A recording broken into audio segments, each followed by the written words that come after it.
Sam Pitroda के बाद कांग्रेस नेता मणिशंकर अय्यर का विवादित बयान। कहा, भारत को पाकिस्तान का करना चाहिए सम्मान क्योंकि पाकिस्तान के पास है परमाणु बम।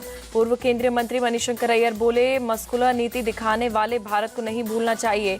अगर पाकिस्तान को सम्मान नहीं दिया तो वो परमाणु बम इस्तेमाल करने पर सोचेंगे।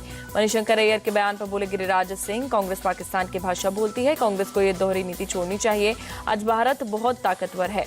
मणिशंकर अय्यर के बयान पर बोले रवि किशन, उन्हें अपना दिमागी इलाज कराना चाहिए। ये कांग्रेस वाला भारत नहीं, ये मोदी वाला भारत है जो बहुत मजबूत है। मणिशंकर के बयान पर बोले कांग्रेस उम्मीदवार उदित राज, मणिशंकर अय्यर पार्टी में किसी ऑफिशियल पद पर नहीं, पाकिस्तान पर उनका बयान उनकी निजी राय। सैम पित्रोदा पर बोले महाराष्ट्र कांग्रेस अध्यक्ष नाना पटोले, पार्टी ने पित्रोदा से इस्तीफा मांगा था। देश को विभाजित करने वालों का समर्थन नहीं करती कांग्रेस। उद्धव गुट के नेता संजय राउत बोले बीजेपी को औरंगजेब पर क्यों उमड़ रहा है प्यार। गुजरात में हुआ था औरंगजेब का जन्म, उनसे महाराष्ट्र पर किए बार बार हमले। एमपी के रतलाम में कांग्रेस उम्मीदवार कांतिलाल भूरिया के बयान पर उठा विवाद। कहा, हर महिला को 1 लाख और जिसकी 2 पत्नी उसे 2 लाख देगी कांग्रेस। दिग्विजय सिंह और पीसीसी चीफ जीतू पटवारी की मौजूदगी में कांतिलाल भूरिया ने बताया कांग्रेस की गारंटियां, 2 पत्नी वाले को 2 लाख की बात कर हंसने लगे।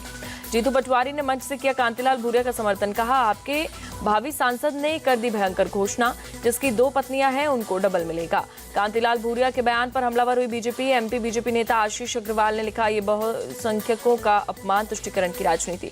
आशीष अग्रवाल ने सोशल मीडिया पर उठाया सवाल, पूछा 2 पत्नियां रखना किसके धर्म में जायज। कांग्रेस नेता कांतिलाल भूरिया के बयान पर बोले शहजाद पूनावाला, कांग्रेस महिलाओं का नहीं करती सम्मान, कांग्रेस नेता महिलाओं के समझते सामना।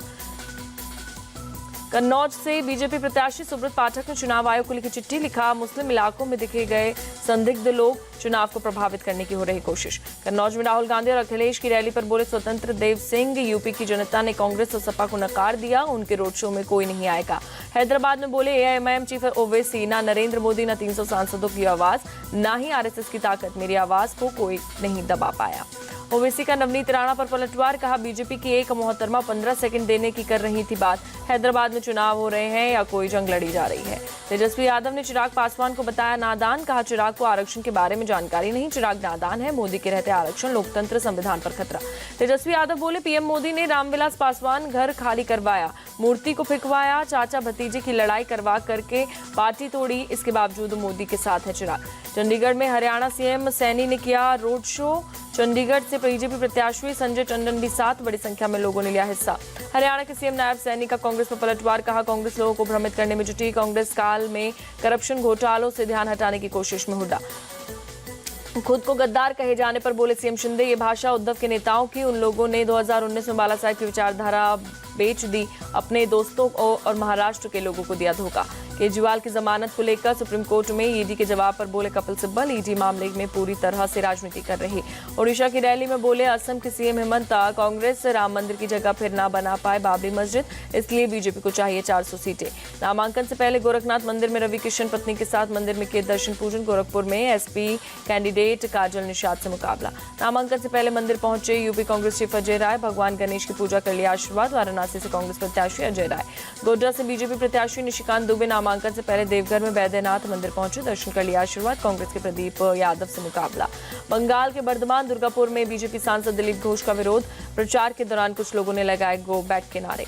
टीएमसी के विरोध पर बोले बीजेपी सांसद दिलीप घोष, टीएमसी के पास ना लोग हैं ना उम्मीदवार, हताशा के कारण वो लोग कर रहे हैं नारेबाजी। श्रीलंका की जेल से रिहा हुए भारत के 3 मछुआरे। रिहा होने के बाद चेन्नई पहुंचे तीनों मछुआरे। बेंगलुरु में बीजेपी युवा मोर्चा के कार्यकर्ता प्रवीण निट्टारू की हत्याकांड का मुख्य आरोपी गिरफ्तार। एनआईए ने आरोपी मुस्तफा पाइचर को अरेस्ट किया। इंडियन कोस्ट गार्ड और हिंडाल्को इंडस्ट्रीज के बीच हुआ समझौता। समुद्री ग्रेड एल्यूमिनियम के उत्पादन और आपूर्ति को लेकर समझौता।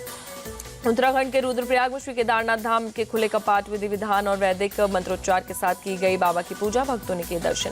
केदारनाथ में मंदिर के कपाट खुलने के दौरान पुष्प वर्षा, मंदिर पर आसमान से हेलीकॉप्टर से बरसाए गए फूल। मंदिर के कपाट खुलने के समय सीएम धामी भी रहे मौजूद। सीएम की पत्नी गीता धामी भी साथ मंदिर में बाबा केदारनाथ के किए दर्शन। केदारनाथ धाम में पूजा के बाद बोले सीएम धामी, पीएम मोदी के नाम पर पहली पूजा की। बाबा के सभी भक्तों का उत्तराखंड में स्वागत। देश भर में आज अक्षय तृतीया की धूम। अयोध्या में रामलला के दर्शन के लिए उमड़ी भक्तों की भीड़। प्रयागराज में संगम तट पर श्रद्धालुओं की भारी भीड़। अक्षय तृतीया के मौके पर भक्तों ने लगाई आस्था की डुबकी। सीएम योगी ने गोरखनाथ मंदिर में की पूजा। अक्षय तृतीया के मौके पर शक्तिपीठ में किया रुद्र अभिषेक। अक्षय तृतीया के अवसर पर हरिद्वार में उमड़ी भक्तों की भीड़। श्रद्धालुओं ने गंगा नदी में लगाई आस्था की डुबकी। भगवान परशुराम की जयंती आज। पीएम मोदी ने पोस्ट कर लोगों को दी शुभकामनाएं। लिखा, उनके आशीर्वाद से सभी को जीवन में मिले नई ऊर्जा। आंध्र प्रदेश के तिरुपति में राजस्थान के सीएम भजन लाल श्री वेंकटेश्वर स्वामी मंदिर में परिवार के साथ किया पूजा अर्चना। विशाखापट्टनम में भगवान लक्ष्मी नरसिम्हा स्वामी चंदनोत्सवम सिंहाचलम मंदिर में दर्शन के लिए भक्तों की लगी कतारें। गाजियाबाद के साहिबाबाद में पुलिस मुठभेड़। दिल्ली के रहने वाले बदमाश दक्ष को पुलिस ने किया ढेर। मुठभेड़ में एक दरोगा भी घायल।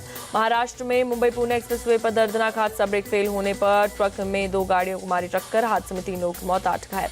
पालघर में नशे की हालत में हंगामा और पुलिसकर्मियों से गाली गलौज करते हुए 3 लड़कियों का वीडियो वायरल। पुलिस ने गिरफ्तार कर कोर्टी में पेश किया। कोर्ट ने 1 दिन की पुलिस हिरासत में भेजा।